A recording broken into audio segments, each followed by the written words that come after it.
Okay, so this is for my resubmission.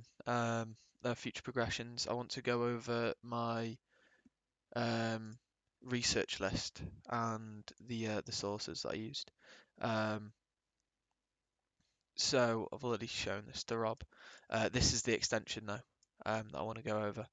Um, so I forgot to credit the sources for my communication methods. It's like the first time I've ever done that. So I was a little bit annoyed at myself for doing that, but I completely forgot to even just link them in.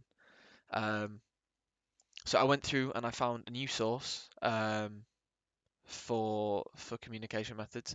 The source was useful because it shows me that the source that I had used previously, even though it isn't credited, is more credible. Or is even more credible because it mentions the same pros and cons as before, but also shows more things to be discussed. Um, which I should have got that up already. Um, which some of the things that I didn't mention were lower costs for video interviews and saving time, um, and assessing communication skills. And greater scheduling flexibility. So those are just a few of the things I didn't mention before. Um, although for the cons, lack of IT awareness, response time limitation, background noise or distractions, missing non-verbal cues.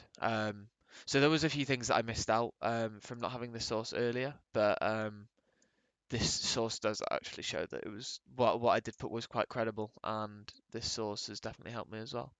Um, and I found the original source for the formal interview portion of my work.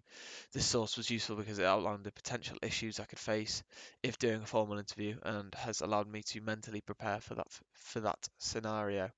Um, so this was the original source, which I've already went over and analysed.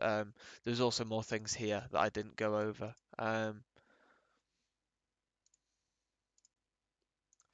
So given the additional source that I found now, or I guess that's my only source for communication methods, and finding the previous source, I feel better prepared for those interviews, for an upcoming interview if I have to do one. So yeah.